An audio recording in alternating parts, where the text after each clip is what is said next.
Olá, boa noite.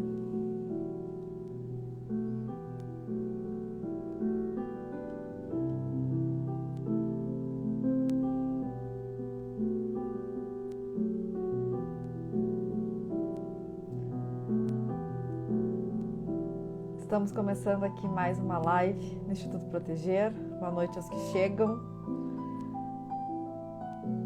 Esta noite vamos falar sobre educação conjugal, mediação, como tanto a educação conjugal como a mediação podem contribuir para o combate à alienação parental. Bem-vinda, Maristela.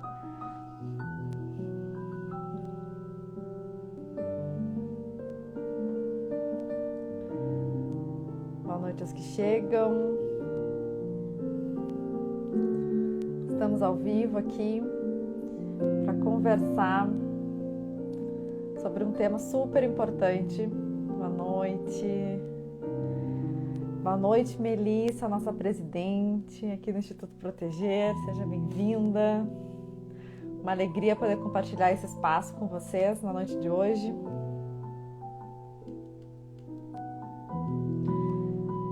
Estamos aqui. Olá, Camila. Vamos esperar pelas perguntas e pelas considerações de vocês. Então, participe. É sempre muito importante quando o público participa.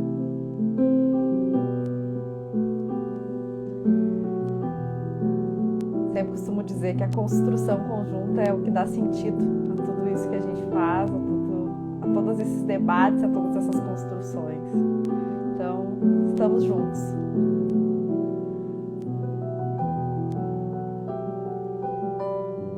Boa noite aos que chegam. Vamos aguardar a professora Bruna, também mais pessoas entrando aqui na nossa live de hoje para conversar sobre esse tema da alienação parental, que está permeando aí hoje a quarta live, 4 lives dedicadas especialmente a esse mês de abril, né? Um mês de conscientização da alienação parental. Olá, olá.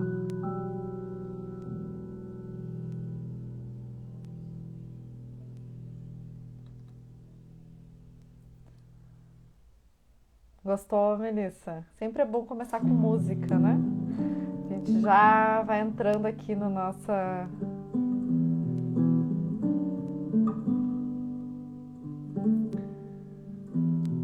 Vamos dando o tom para a nossa conversa de hoje.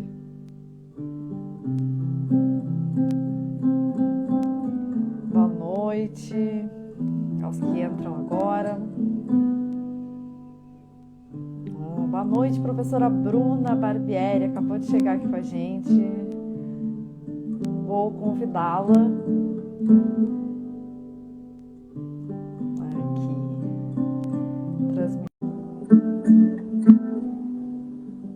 Hoje, tema super importante. A gente vai falar. Oi, Bruna. Olá. Olá, boa noite. Vou diminuindo o nosso som aqui. Como é que estás? Que bom te ver. Saudades. Tudo bem, graças a Deus. Morri de saudade, né, Isis? Mas se Deus quiser, a tendência é melhor, né? A vacinação já está aí conseguindo acontecer em massa. Vamos lá. Em breve estaremos todos nos abraçando, nos vendo pessoalmente, né? Olhando esses nossos afetos, que nós ficamos aqui pela telinha, mas continuamos nutrindo um afeto muito grande. Bom, gente, hoje nós vamos falar aqui um tema super importante, né? Encerrando essas 4 lives aí do mês de abril, mês de conscientização contra a alienação parental. Então já foram outras 3 lives que aconteceram, estão salvas aqui no Instagram do Instituto Proteger. E hoje encerramos, professora Bruna e eu, conversando sobre um tema que tem total conexão e é fundamental quando a gente trabalha a alienação parental. A pergunta foi, né, como a educação conjugal e a mediação podem contribuir para o combate à alienação parental? Então, o nosso desafio hoje é conversar, né, Bruna, sobre essa temática, sobre esses temas com vocês. Então, sejam todos e todas muito bem-vindos e muito bem-vindas a esse nosso encontro. Eu vou me apresentar rapidamente e vou passar a palavra também para a Bruna poder se apresentar.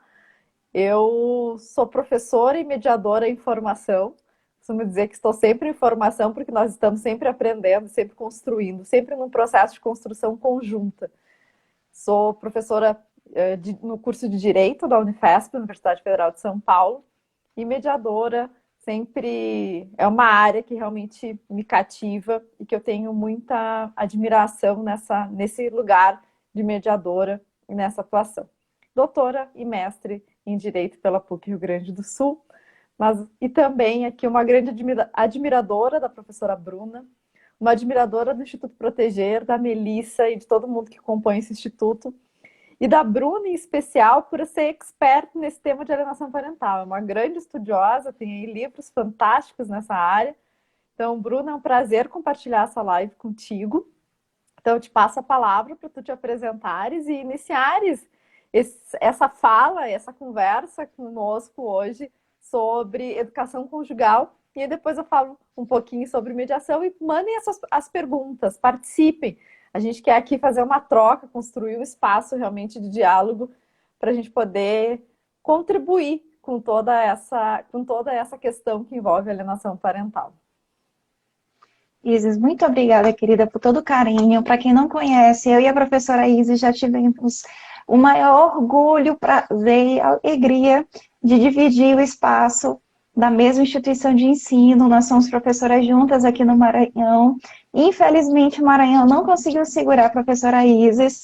Talvez nem o Brasil segure, porque nossa referência aqui em mediação, de toda a competência dos trabalhos, é da professora Isis. Para mim, referências em mediação, eu sempre procuro por ela. A especialização que eu abri aqui no Maranhão, procurei a professora Isis para poder realmente transmitir para os nossos alunos, não só esse know-how técnico, mas realmente todo esse amor que a professora Isis tem pela mediação e a fé realmente que a professora Isis tem nesses métodos, nesses instrumentos, dessa nova forma realmente de se comportar mesmo no mundo jurídico e em toda a nossa sociedade. Como a professora Isis já falou, né, eu sou professora também, eu sou assessora jurídica no Tribunal de Justiça do Estado do Maranhão, sou mestre em Direito e doutora em Direito também, recém-concluído. Se Deus quiser, em agosto, vou estar compartilhando com vocês a publicação da tese do doutorado, tá tudo certinho, gráfica já organizada, então eu espero poder voltar com vocês para aqui para poder cumprimentá-los e dizer que a tese do doutorado está sendo publicada. E na tese do doutorado, eu resolvi sair um pouco, né, dessas perguntas básicas sobre alienação parental e de movimentar aqueles conhecimentos que a gente já tem um certo estado de homogeneidade aqui no Brasil, sobre o que seja alienação parental, a distinção de síndrome, né, o que são os atos de alienação. E eu resolvi estudar um campo que eu achava muito carente. Como é que a gente pode realmente tentar identificar formas de prevenção à alienação parental? E foi nesse sentido de tentar identificar mecanismos de prevenção ao próprio problema da alienação parental que eu me deparei com uma possibilidade que a gente já tem algumas coisas aqui no Brasil desenvolvendo de forma incipiente, que são os chamados programas e ações de educação conjugal e educação parental.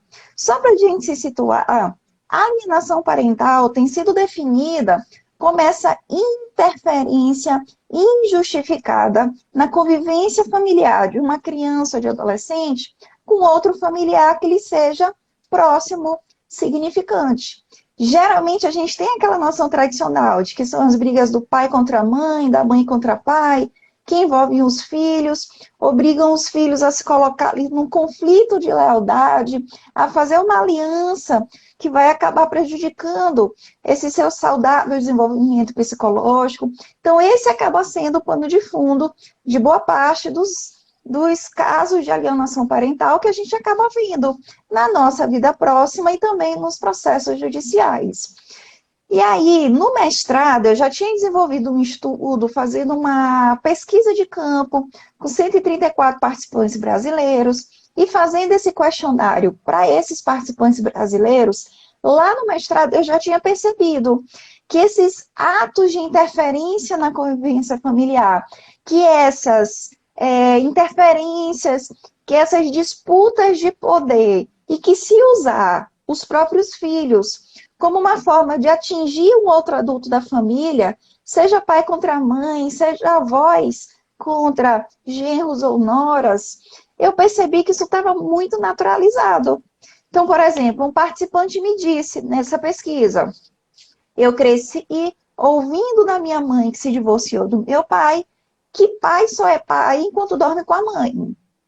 E são aquelas constatações, né, que a gente fica assim, boquiaberto de como realmente isso vai passando de uma forma naturalizada entre gerações. Assim como eu ouvi também de um participante, ele dizendo que o pai dele, divorciado, não queria que ele frequentasse a casa da mãe, porque assim a mãe não sentiria saudade e não ia querer voltar para casa, ou seja, não ia querer reatar aquele casamento. Então são formas tão recorrentes e tão naturalizadas de se usar os filhos dentro, né, dessas brigas e litígios familiares, que eu comecei então a tentar investigar de que forma a gente pode contribuir para a proteção dessas crianças e adolescentes antes mesmo que o problema estoure e vá para a via judicial. Porque quando a gente tem o processo judicial, isso significa que já aconteceu muito desgaste na família, já tiveram várias formas de violência, os laços já estão extremamente fragilizados. Então, na tese do doutorado, eu tentei identificar de que forma a gente poderia trabalhar a própria prevenção da alienação parental nas políticas públicas. E eu tomei conhecimento de algo que, por exemplo, já existe há mais de 30 anos nos Estados Unidos. Programas, oficinas, ações, encontros que trabalhem a chamada educação conjugal e a educação parental antes mesmo que aquele casal entre no conflito, antes mesmo que aqueles pais se divorciem. Então, imaginem vocês, se, por exemplo, na nossa legislação, aquele casal que decidisse se casar tivesse que apresentar no processo de habilitação ao casamento também um certificado de um curso de educação conjugal. A Igreja Católica já tem isso, né, Isis? O curso dos noivos. Imaginem vocês se isso fosse um pré-requisito.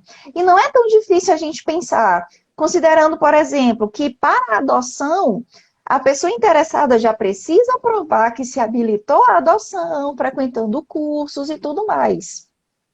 Então, eu realmente penso que nós podemos começar a pensar em políticas públicas que realmente coloquem à disposição da sociedade cursos de oficinas para que esse casal já comece a ter um pensar e um olhar e uma instrução, uma educação sobre o que significa, por exemplo, comunicação não violenta, sobre o que significa repartir as obrigações domésticas, sobre o que significam os estágios naturais de desenvolvimento do filho, né? O que significa questões sobre finança, noções básicas sobre direito de família, sobre o próprio direito da criança e adolescente.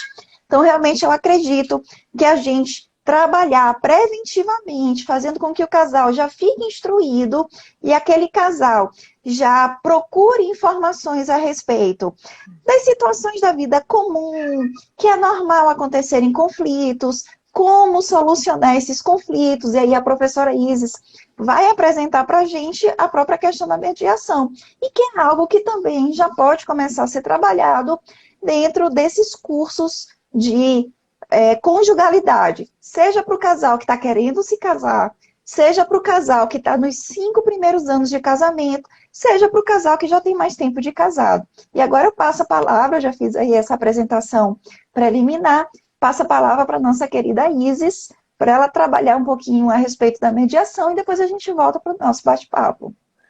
Ó, Bruna, poderia ficar à noite te ouvindo sobre esse tema da educação conjugal. Inclusive, a Elza traz ali que a oficina de parentalidade que já existe, ela é muito tímida, né? E que realmente investir em educação conjugal e nessa educação parental, porque quando a gente olha para o ciclo da vida familiar, a gente percebe ali, os livros vão trazer isso, esse rompimento, esses conflitos são gerados com o nascimento de um filho. Então, o casal, ele entendeu a sua conjugalidade.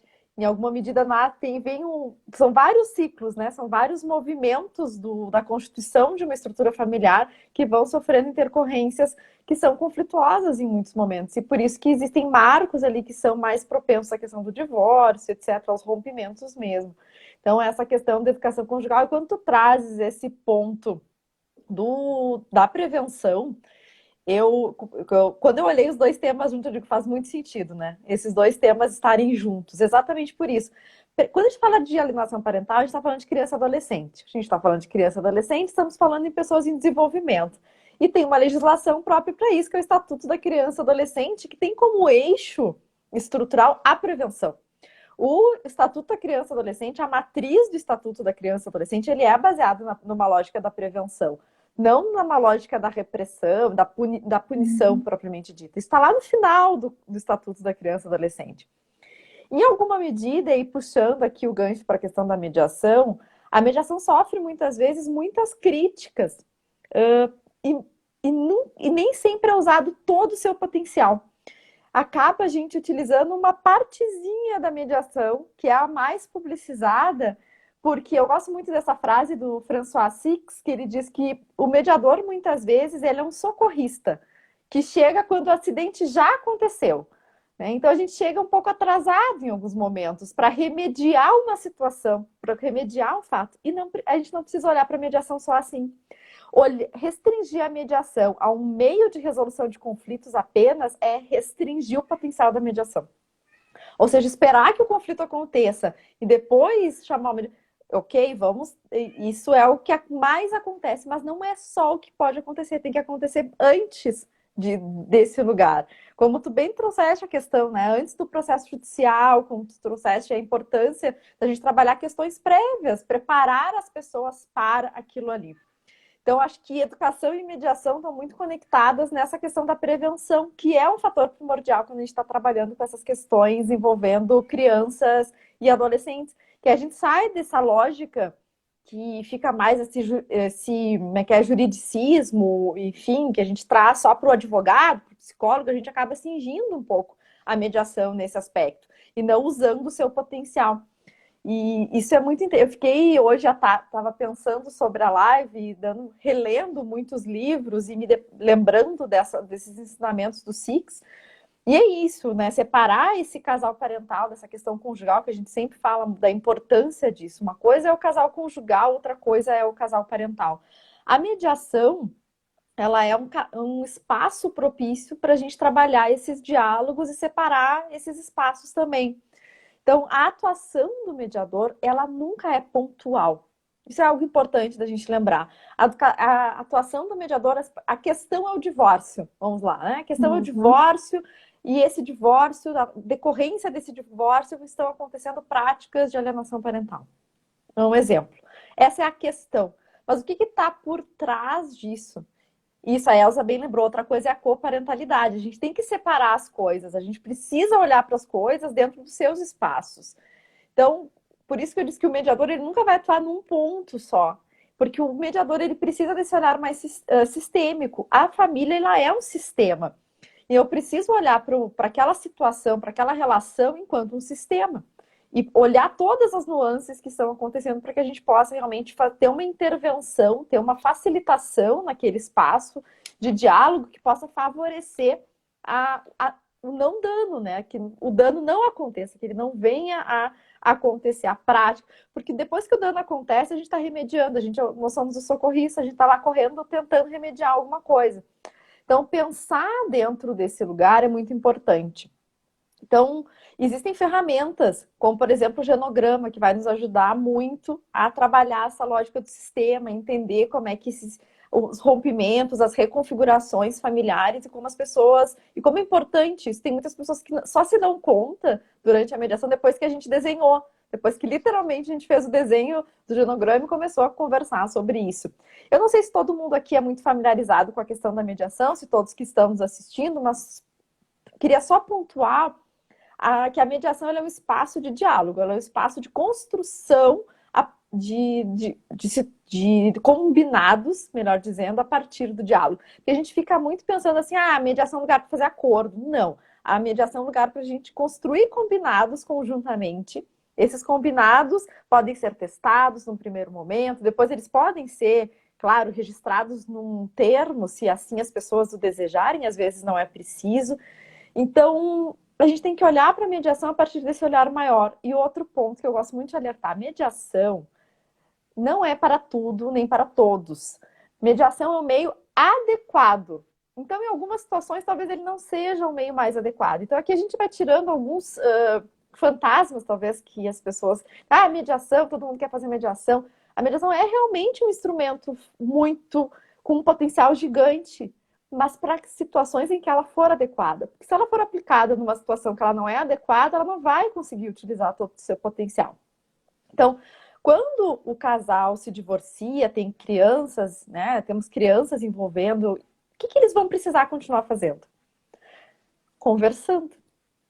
Eu tenho que conversar sobre o colégio, eu preciso conversar sobre a educação dos meus filhos, vários aí fatores, né, que nós podemos pensar rapidamente sobre isso. A criança, vamos imaginar uma criança com 4 anos de idade. Quanta coisa vai acontecer na vida dessa criança que o pai e a mãe precisam seguir conversando? Se eles conversar, outro ponto que me pega, quando eles estavam casados, eles precisavam conversar e combinar as coisas entre eles, né? Quando eles entram no divórcio, eles já não conseguem, aí não consegue mais. Calma, né, gente? Consegue. Se eles conseguiam conversar quando eles estavam casados, de alguma forma, eles precisam seguir. Ah, eles não conseguiam conversar, tá, mas algum jeito eles davam, né? Alguma estratégia eles conseguiam. Alguém cedia. Exato, alguma coisa acontecia, mas eles não chamavam o juiz, não chamavam um terceiro lá, alguém para decidir. Aí essa questão do diálogo é algo que a gente precisa, que é importante da gente deixar claro. Até mesmo porque todas, como eu disse, esses combinados da vida da criança vão precisar ser construídos ao longo do desenvolvimento, porque eles vão mudar, inclusive. Então, se eu combinei uma coisa hoje, então o meu plano de parentalidade é algo importante de pensar que isso precisa ser algo mutável, flexível, construído e adaptável às necessidades daquela criança, daquele adolescente, com o decorrer do seu desenvolvimento. Como eu disse no início, a gente está falando aqui de pessoas em desenvolvimento.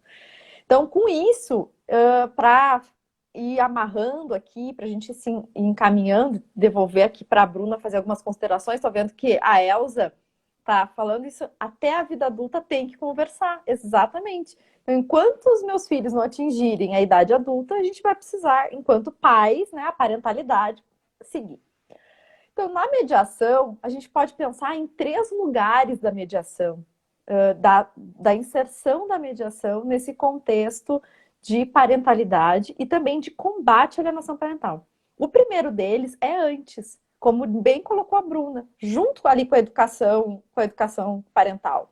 As duas coisas precisam estar juntas, porque muitas vezes tem algumas situações que a gente já consegue perceber e é possível de serem trabalhadas já no momento anterior, já no momento de construção. E se eles tiverem educação conjugal e conhecerem a mediação, eles próprios, autonomamente, podem buscar isso antes que o acidente aconteça, para o mediador não precisar mais ser o socorrista. Durante o processo de divórcio, ou seja, durante onde está acontecendo o rompimento, exatamente, atuando em parceria com o advogado, eu acho que a parceria entre advogado e mediador amplia as possibilidades e potencializa a mediação, uma parceria muito interessante. Um advogado que acolhe esse espaço e o mediador que acolhe esse lugar do advogado, cada um no seu lugar, cada um com as suas ferramentas, ou uma equipe maior, multidisciplinar, a gente pode pensar aqui também em vários outros cenários de uma advocacia também colaborativa, psicólogos, assistentes sociais, etc. E também depois. Como assim, Isis? Depois? Depois que aconteceu o divórcio? Eu digo sim, porque no divórcio, em muitos casos, a gente constrói o plano de parentalidade. Construindo o plano de parentalidade, alguns pais às vezes ficam perdidos de como fazer acontecer aquele plano de parentalidade. Se ele não foi um processo construído, né, a partir, muitas vezes é algumas coisas, um quer mais isso, outro quer mais aquilo, eles ainda estão meio incomodados com aquilo ali. O mediador, isso é muito usado na Europa também, que eles pode ser um auxiliar fundamental na aplicação e na efetivação desse plano de parentalidade. Porque, como eu disse, o plano de parentalidade é algo que vai mudando. não tem como a gente criar um documento com itens pontuais e colocar, agora é assim pro resto da vida. A Elza, ai que bom, Elza, que tu trabalhas com isso.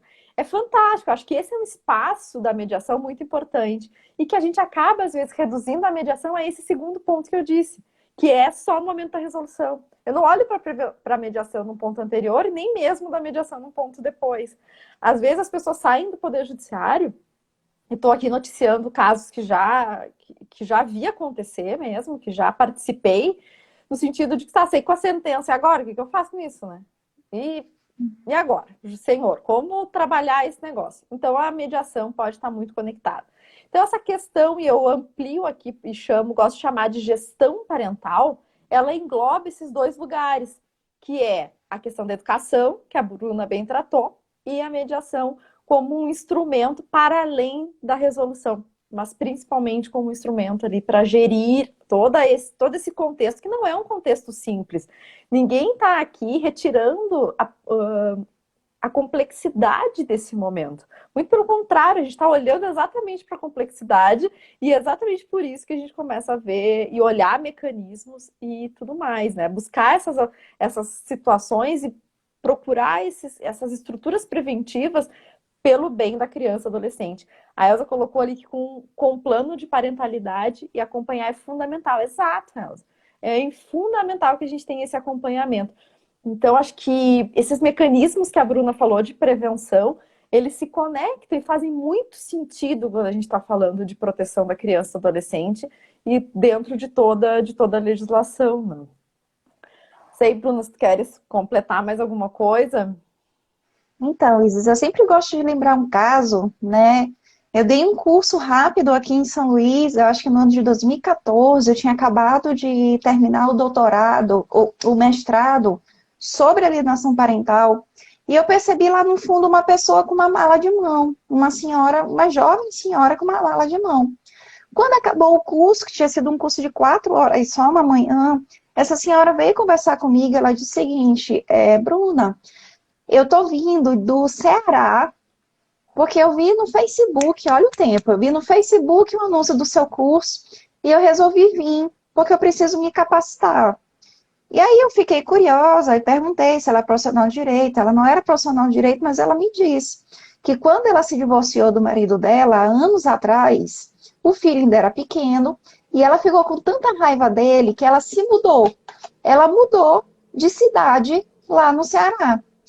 E quando esse menino ficou adolescente, ela já não conseguia mais conviver com ele, porque ele era muito agressivo, ele tinha um péssimo rendimento no colégio, até que a mãe resolveu levá-lo para um acompanhamento de terapia. E na terapia, o psicólogo conversou com ela e disse, olha, o que eu tenho percebido é que o fato de você ter abruptamente separado ele do pai, e como você fala muito mal do pai, de alguma forma, o mecanismo interno dele, de defender o pai dele, é se contrapor a você. É ele ser agressivo, ele ser indisciplinado, ele não quer corresponder às suas expectativas, ele não quer, né, ele não está preocupado com o colégio. De alguma forma, o mecanismo interno de resposta a toda essa raiva que você manifesta do pai é fazer com que ele queira defender o pai, mesmo que inconscientemente. E é por isso esse comportamento dele. E ela disse, então, que quando ela tomou conhecimento de que aquilo que ela fazia era alienação parental, ela disse que se acendeu uma luz dentro dela. Porque ela jamais ia imaginar que agindo daquele jeito, ela ia prejudicar o filho. Ela pensou que ela estava se vingando do ex-marido, que ela estava dando um troco, uma resposta para o ex-marido, mas que ela jamais imaginar que tudo aquilo poderia acontecer. E ele ingressou na fase da adolescência, apresentou esses problemas de uma forma bem mais recorrentes e com necessário acompanhamento terapêutico, com necessário acompanhamento profissional da psicologia, ela conseguiu, então, verificar qual era a força motriz, né, qual era o fundamento daquele comportamento. Então, isso só ilustra para a gente como realmente informar as pessoas o que significa alienação parental, como as pessoas acabam naturalizando práticas de alienação parental. E o mal, o prejuízo que isso pode causar para os próprios filhos, é muito importante que a gente dissemine informações de qualidade. E é mais importante ainda que a gente aproveite enquanto o casal está predisposto a aprender. Que não adianta nada, por exemplo, a gente... o CNJ, né? O Fernando Sauser, meu queridíssimo amigo, está colocando uma frase maravilhosa. Sempre que se mira nos pais, ricocheteia nos filhos. É quase como dando reflexo, né, doutor Sauser? Então, mas as pessoas não têm consciência disso. Esses relatos que eu contei para vocês no começo da live, da mãe que dizia para o próprio filho, pai só é pai enquanto dorme com a mãe. Jamais ela vai conseguir ter essa consciência de que, na verdade, ela está fazendo mal para o filho. Aquele pai que dizia para o filho não visitar a mãe, porque queria que a mãe sentisse falta e voltasse o casamento, ele jamais vai imaginar o prejuízo emocional, afetivo, de desenvolvimento psicológico que ele está causando nos próprios filhos. Então, realmente, a partir do momento que a gente possa, né, trazer a público, oferecer programas e ações de educação conjugal e educação parental, a gente vai estar modificando a longo prazo essa nossa própria cultura de parentalidade.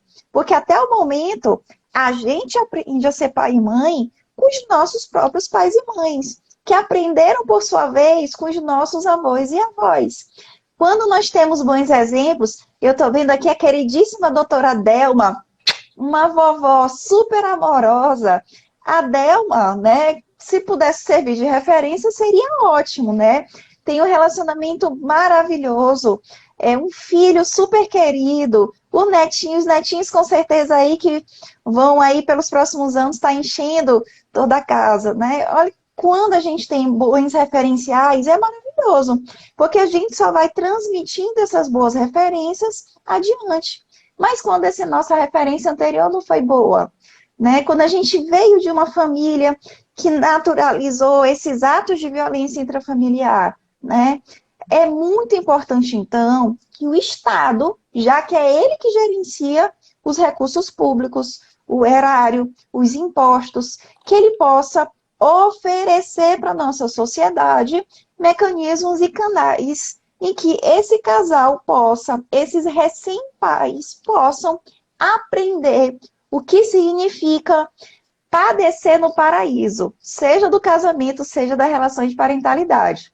Porque se tem algo que realmente é característico das nossas relações afetivas, é a chamada ambivalência de sentimentos. E o que é essa ambivalência de sentimentos? É a nossa capacidade natural de todo ser humano da gente amanhecer amando os nossos maridos, amando os nossos filhos e no final do dia com um pouco daquela vontade de jogar pela janela. Isso é normal, pessoal.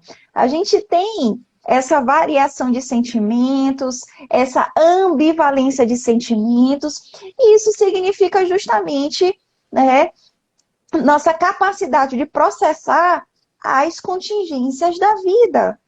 Todos nós já fomos filhos. Nossos pais são quem mais nos amam no mundo. Nós tivemos nossas sessões de perrengue com os nossos pais. Nós tivemos momentos de mágoa, de tristeza, de chateação, mas não deixou de ser nossos pais e mães que amamos e que respeitamos. Então, poder oferecer para o cidadão essas ações e programas em que ensinem para ele, você sabe o que é comunicação não violenta? Você sabe o que é validar? Olha eu metida entrando na mediação. Você sabe o que é validar a emoção do outro? Né? Você sabe quais são as estratégias de você se comunicar, todas essas questões que estão relacionadas. Em relação à parentalidade, também poder trazer essas informações de como poder ser um bom pai, de como poder ser uma boa mãe, sem violar o próprio filho, né? Sem você ser agressivo, sem você precisar usar expedientes, como humilhações verbais, como constrangimento, né? Então, tudo isso realmente é algo que a gente precisa trabalhar e que nós já temos instituições que já estão aí consolidadas e que elas podem apenas só ter um acréscimo na possibilidade de oferecer esses programas. Todos os tribunais de justiça hoje já possuem por determinação do CNJ, o Conselho Nacional de Justiça, as chamadas coordenadorias de infância e juventude. Já pensaram que maravilha se essas coordenadorias de infância e juventude não trabalhassem, por exemplo, com os cartórios que fazem os registros civis do casamento, da lavratura, da escritura de união estável, se trabalhassem em conjunto para oferecer esses programas de educação parental e conjugal? Já imaginaram as próprias secretarias de assistência social, que já trabalham com a proteção dos direitos humanos, com a proteção da família, junto com o CREAS, com o CRAS, que possam, então, oferecer programas dessa natureza? Nós já temos as instituições consolidadas. O que nós precisamos agora é pensar além e perceber que nós já temos toda uma estrutura de rede de atendimento, toda uma estrutura de instituições que agora só poderiam passar a desempenhar programas dessa natureza. Então, não seria nenhuma situação estraboscópica, né, como se diz, para ter gastos de recursos públicos, criar entidades e agências do zero. Não, mas a gente pode muito bem usar as próprias instituições que já existem, as pessoas que já trabalham na área, mas agora com a criação dos programas específicos de educação conjugal e de educação parental. O espaço das escolas, que também poderia ser utilizado, né, para a educação parental, o oferecimento de cursos, de eventos, de seminários, enfim. É todo um campo aí que, se Deus quiser, a gente vai conseguir desenvolver e realmente trabalhar e, no futuro, conseguir uma nova cultura de parentalidade. A Bruna, tu tocaste em pontos muito importantes. E quando tu trazes esses pontos, eu acho que é isso. Tem muitos dos ensinamentos da comunicação, das bases teóricas da comunicação e da mediação que se comunicam com isso. Tem uma frase que eu gosto muito. Ela diz que o ser humano não resiste à mudança, ele resiste em ser mudado. E para que a gente mude, o primeiro passo é a tomada de consciência, que foi algo que tu falaste, né? Para eu conseguir identificar um comportamento, eu preciso conhecer esse comportamento, eu preciso tomar conhecimento disso, eu preciso me colocar, né? Ter consciência desse espaço. Outro ponto que tu falaste foi da reprodução de um padrão. Para que eu rompa esse lugar do padrão, para que eu não me resista a ser mudado, que eu possa criar essa mudança dentro de mim, desse padrão, que por vezes a gente vai reproduzindo no automático, sem perceber o que está acontecendo, a gente precisa ter a tomada de consciência. Porque, um dos grandes ensinamentos da CNV, que é da comunicação não violenta, traz muito esse nosso processo da educação baseado na culpa, na vergonha e no medo. Então, por que eu não faço tal coisa? Será que é por culpa, por medo ou por vergonha? Então, isso é imposto por uma autoridade, muitas vezes. E acaba isso, né, fechando aí algumas portas, quando a gente tem que colocar ao contrário disso, o lugar que a comunicação não violenta traz do amor mesmo. Para que eu possa conseguir construir esse espaço a partir de um lugar de amor. E não a partir de um lugar de culpa, de vergonha, nem de medo, que são esses pilares que muitas vezes a gente que nós somos acessados por essa autoridade, por isso é muito arraigado, Elza, exatamente. É por isso que a gente está falando aqui a Bruna traz muito bem a importância da educação, desse ressignificar, que na mediação, eu gosto dessa frase também do Vará, que diz que a mediação não é terapia, mas ela é terapêutica. Ela pode auxiliar, nós não fazemos terapia e mediação, né? Esse é o lugar do psicólogo, esse é outro espaço, a gente respeita muito esses espaços, eu acho muito importante a gente respeitar todos esses espaços. E na mediação traz muito a questão da autorresponsabilidade, que também é um ensinamento da CNV. Então, ter consciência, conhecer aquele comportamento, perceber o quanto aquilo ali pode afetar o meu filho, como no exemplo que a Bruna trouxe, ela não tinha consciência que aquilo estava afetando o filho dela, ela não conseguia ter a noção daquilo ali. Então, agora caiu, né, aqui, entendi. O que eu vou fazer agora para isso? E aí vou me responsabilizar, vou me autorresponsabilizar pelo que eu fiz e por agora, como é que eu vou seguir daqui para frente. Isso na mediação é um processo também de construção. As pessoas muitas vezes, é engraçado que às vezes na mediação acontece, o outro fala uma coisa e a pessoa diz assim, como assim? Como é que tu nunca tinha me dito isso antes? Eu não sabia disso. E aí, quem sabe a pessoa não teve oportunidade ou não conseguiu falar. A mediação ela é um espaço protegido. Ele é um espaço seguro, em que as pessoas podem se colocar, podem falar coisas que talvez elas não conseguissem dizer nem para elas mesmas na frente de um espelho.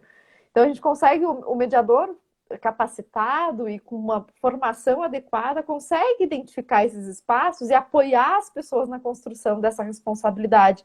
E responsabilidade é uma palavra importante quando a gente está falando de alienação parental e quando está falando de filiação, de parentalidade, de todo esse contexto.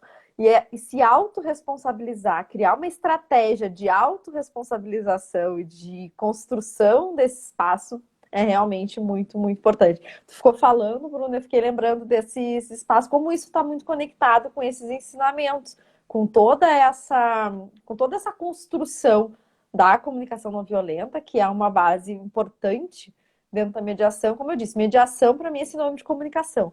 A gente está falando de mediação, a gente está falando de construção de comunicação, de construção de estratégias, sim, que possam beneficiar aquele sistema familiar, aquela estrutura familiar, olhar para a família enquanto um sistema né, que vai continuar girando a roda aí. E até voltando àquele assunto, depois que as crianças crescem, isso também é importante o diálogo, porque esses filhos vão casar e esses filhos vão ter filhos. E a Bruna trouxe exemplo aqui da maravilhosa Delma, e a questão dos avós também é algo importante quando a gente está falando da questão da alienação parental, que também são figuras representativas muito importantes nesse lugar. Então, para além, vamos aqui só para a gente também dizer, não dizer que a gente não falou desse ponto, é importante pensar na mediação também nesse lugar, dessa educação também nisso, né, Bruna, que a gente traz para além só de pensar na criança, adolescente, do filho agora, mas também dos netos. Com esses filhos vão casar, essa convivência de alguma forma vai continuar, nem que seja o aniversário de um ano, os aniversários, os encontros familiares, essas pessoas vão continuar de alguma forma ali se vinculando, né? Então esses temas, como eu disse, se conectam de forma muito forte mesmo, porque a gente está vendo aqui educar, e a mediação ela é um processo educativo. Ela tem na sua raiz esse ensinamento, né? Vamos colocar ensinamento aqui entre aspas, de mostrar para as pessoas que existem outras formas de se comunicar. A comunicação mais assertiva, uma comunicação que possa ser efetiva e que não gere danos. Um beijo, Delma. Isis, você tocou num ponto também que eu considero fundamental a gente falar, né? Que é a questão do especialista. Porque nós que somos professoras, a gente vê que existe um movimento de facilitação de ensino, como se qualquer um pudesse ensinar sobre qualquer tema, e aí oferece todo um recorte de caminho, soluções fáceis para que você aprenda, né? E quando a gente lida com mediação, com educação, a gente precisa de profissionais capacitados. Para que o mediador realmente consiga não colocar mais lenha na fogueira e realmente apaziguar todos esses conflitos e angústias dos mediados, a gente precisa de um profissional capacitado. Às vezes eu converso muito com alguns colegas que são promotores, que são juízes, e eles dizem, porque eu costumo mediar as partes. E às vezes eu faço um pouco a provocação, mas você está mediando mesmo? Ou você está fazendo uma conciliaçãozinha ali, como consegue um acordo no final, né? Está chamando de mediação. A gente precisa ter muito cuidado, pessoal, com os profissionais, para quem a gente está entregando, né, essa nossa vontade de melhorar, essa nossa vontade de realmente crescer, como o próprio doutor Fernando está colocando, até mediação, conciliação, negociação, arbitragem, são formas diferentes. Apesar de, no final, todo mundo está visando o acordo, mas existem técnicas diferentes, existem posições do profissional diferentes, existem formas diferentes de abordagem, tudo tem a ver com conhecimento técnico, né? É tipo como você coloca, a doutora Ana Gimenez fez uma postagem hoje que eu considerei, nossa, sensacional.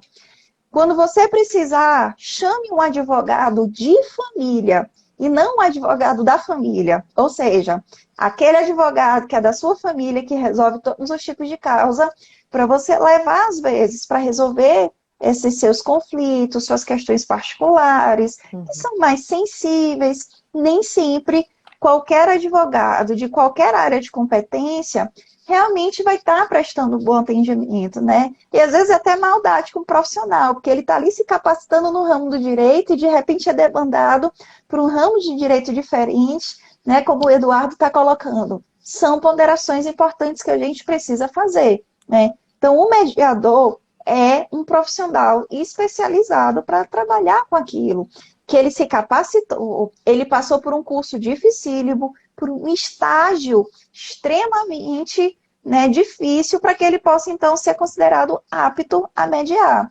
Assim como também nos nossos futuros programas de educação conjugal e educação parental, nós vamos precisar de especialistas sobre isso.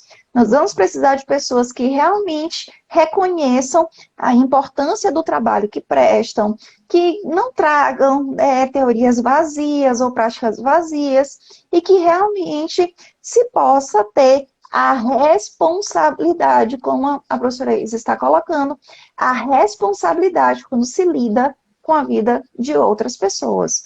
Né? O doutor Eduardo está fazendo aqui uma excelente contribuição, falando a respeito das técnicas de constelação, né? Então, tudo isso, pessoal, é um know-how muito específico. Eu não posso constelar, eu não posso mediar, eu não me considero ainda com know-how suficiente e realmente capacitada para mediar. Situação diferente da nossa brilhante professora Isis, que inclusive quando esteve aqui no Maranhão e deu aula na nossa especialização na disciplina sobre métodos consensuais e falou sobre mediação, deixou os alunos todos apaixonados. E da disciplina da professora Isis, inclusive, nós tivemos 2 alunos em concreto que hoje são mediadores, né? Fizeram um curso de mediação, se capacitaram e hoje atuam na instituição de ensino superior dessa especialização. São mediadores e o que é mais bonito, extremamente realizados, né? Extremamente realizados por realmente trazerem saúde, equilíbrio e ser um bálsamo, né? A doutora Cíntia Esteves não está me deixando mentir, foi aluna da professora Isis, realmente uma aula maravilhosa. Obrigada, Cíntia, Bruna, vocês são umas queridas. E esse é o ponto, acho que a gente, eu costumo dizer que a gente não ensina mediação. Não se ensina mediação, a gente compartilha o que é mediação. Compartilha a nossa prática em mediação e vê se isso faz sentido para as pessoas. Porque uma coisa é tu, né? A gente não se faz mediação para, né? Como eu disse, não se ensina, a gente conta o que é. Por isso que eu estou aqui contando o que é mediação e os potenciais da mediação. E quando a Bruna traz essa questão da diferença dos meios que vocês falaram aqui, eu costumo sempre dizer que uma coisa é uma coisa, outra coisa é outra coisa. Os meios, eles têm os seus espaços, por isso que a gente tem um sistema de justiça multiportas, por isso que nós temos várias portas para bater e ver qual é a mais adequada. E eu sempre insisto muito nisso. A gente precisa saber qual porta bater, e por isso a qualificação do profissional é cada vez mais importante para identificar qual é esse caminho. E aí passa pela essa parte que a Bruna fala muito bem da educação conjugal, da educação parental. O que faz sentido para mim? O que os advogados se identificarem qual é o meio mais adequado para aquela situação específica? E aí a mediação pode ser que seja uma delas. Em algumas situações, talvez seja a conciliação, outras seja, sei lá, depende muito aqui do caso e da relação, principalmente. E uma coisa que a gente sempre tem que lembrar, que o conflito, ele é sempre relacional. O conflito está sempre nas relações. O conflito não é o objeto. O conflito é do divórcio. Não, o conflito é entre a A e o B, ou a A e a A, e a C, entre o D e o F. É relacional. Então, quando a gente está falando de relação, nós estamos falando de processos de comunicação.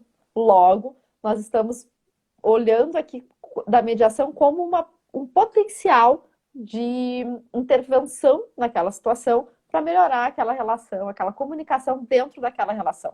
A melhoria da comunicação dentro daquela relação vai ter como consequência um acordo, vai ter como consequência alguns combinados.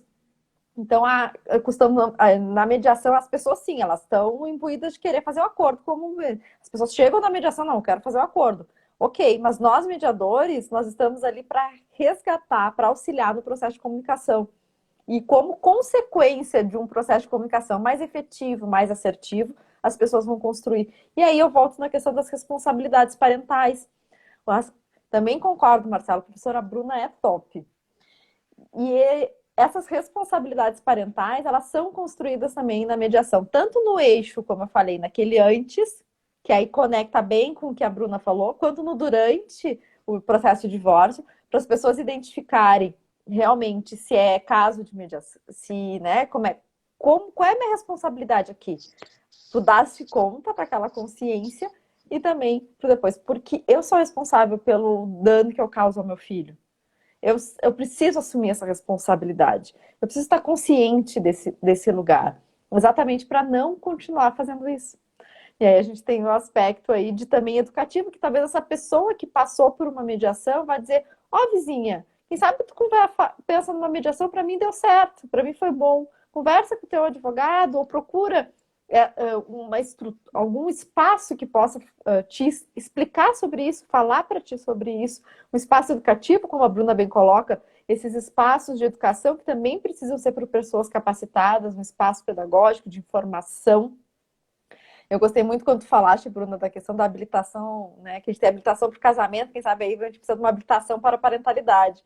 Nesses espaços de construção, de saber o que é ser pai, saber o que é ser mãe. E não estou falando aqui de sexo feminino ou masculino, estou falando de funções parentais e funções maternas, né? As funções paternas e as funções, esse exercício dessas funções no ambiente familiar, independentemente, né?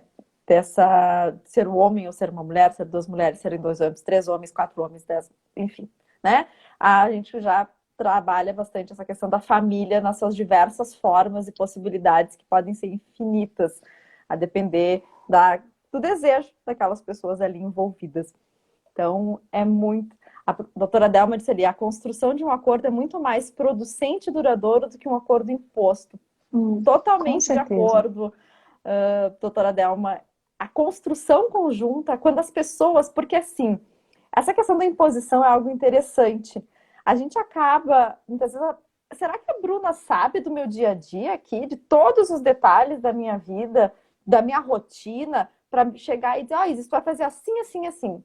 Ou será que eu sou a melhor pessoa para decidir como é que vai ser? Porque eu sei quais são os meus horários, qual é a minha rotina, qual é a forma de melhor gerir toda essa situação, partindo de mim, e é por isso a ideia da responsabilidade. Não, eu assumo aqui a minha responsabilidade, eu assumo a minha vida, né? Eu tomo o pé da minha vida e da minha tomada de decisão, e a partir disso a gente vai construindo esses acordos que, como muito bem colocou a doutora Delma, que são mais perenes, que eles podem favorecer, e não só a perenidade no sentido de serem fixos, mas de serem também repensados com mais fluidez, com mais tranquilidade, de serem adaptados com uma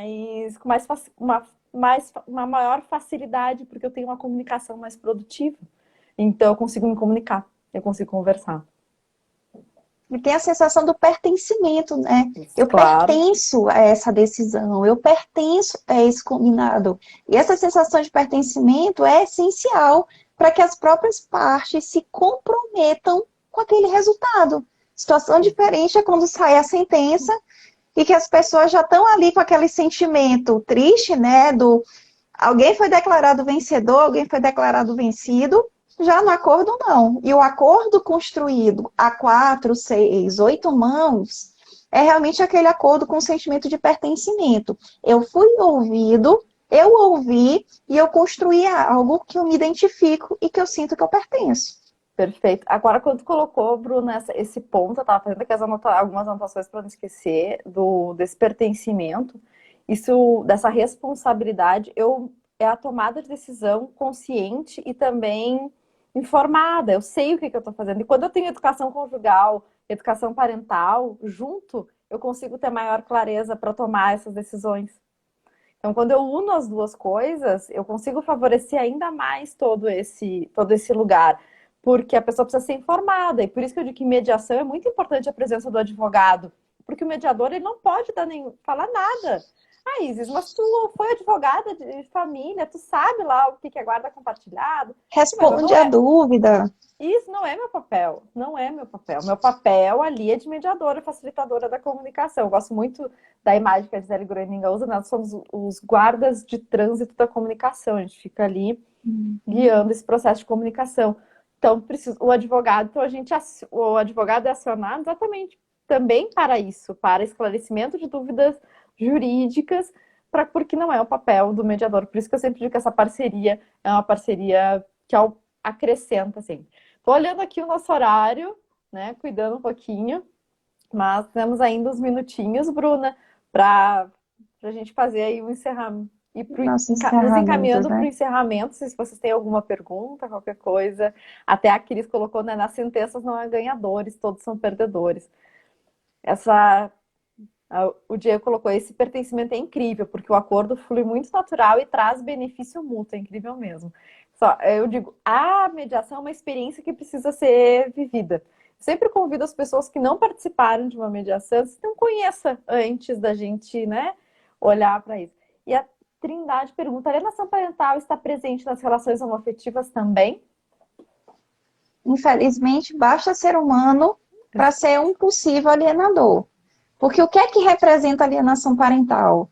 Se usar da pouca maturidade de uma criança ou de adolescente para transformá-la numa arma, para atingir um outro adulto. E isso acontece independente da natureza da relação de conjugalidade e ultrapassa até mesmo a questão de conjugalidade.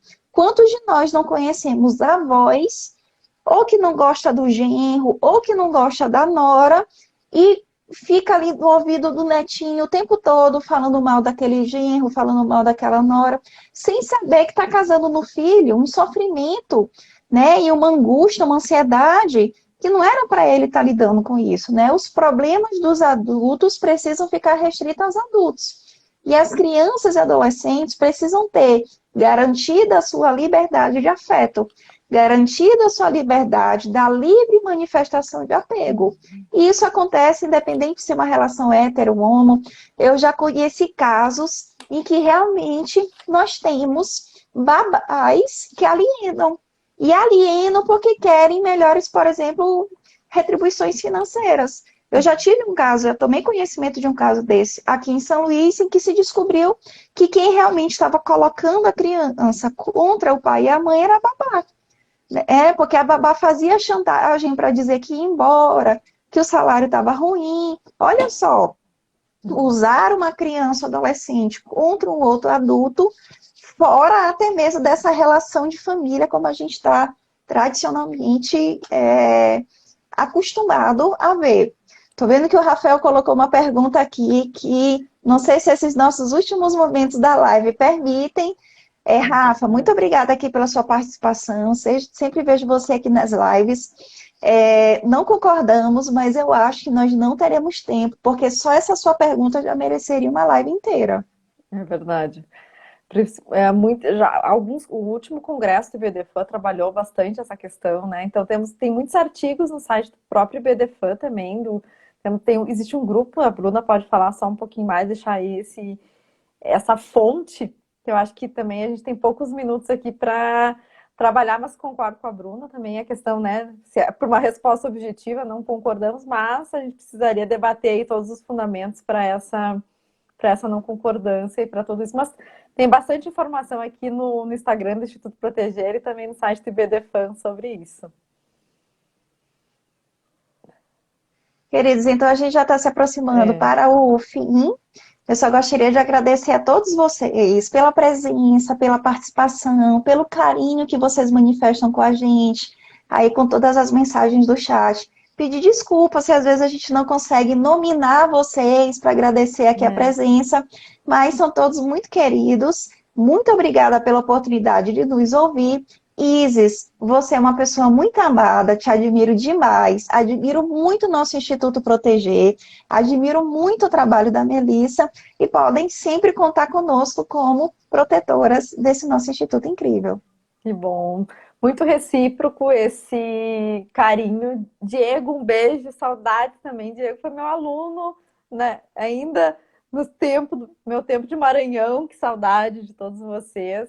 Né, o aluno da graduação no curso de Direito, um beijo carinhoso, Cíntia também um beijo carinhoso. Bruna, você é uma queridíssima, eu te admiro muito. Essa parte da alienação parental, tu és referência, com certeza.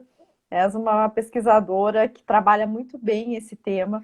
Então, aqui o Instituto Proteger ganha muito com todos esses protetores e protetoras. Participem do Instituto Proteger. Se ainda não conhecem, cliquem ali na bio, vocês vão ver o site do Instituto Proteger. Participem dos eventos, das lives. Mandem no direct se tiverem alguma dúvida, alguma sugestão. É sempre muito bom contar com todo mundo aí, sob o comando da Melissa e todo o pessoal aí que faz parte desse Instituto. Saudades dos encontros presenciais e dos congressos. Mas em breve estaremos todos juntos. Enquanto isso, continuamos aqui na telinha. Então, um beijo carinhoso. Obrigada, Melissa, pela oportunidade desse espaço. Bruna, te ouvir é sempre uma alegria. Obrigada mais uma vez. Nos vemos em breve. Igualmente, meu amor. Até a próxima. Até a próxima. Tchau, pessoal. Todo mundo. Fiquem Tchau, com tchau. Deus.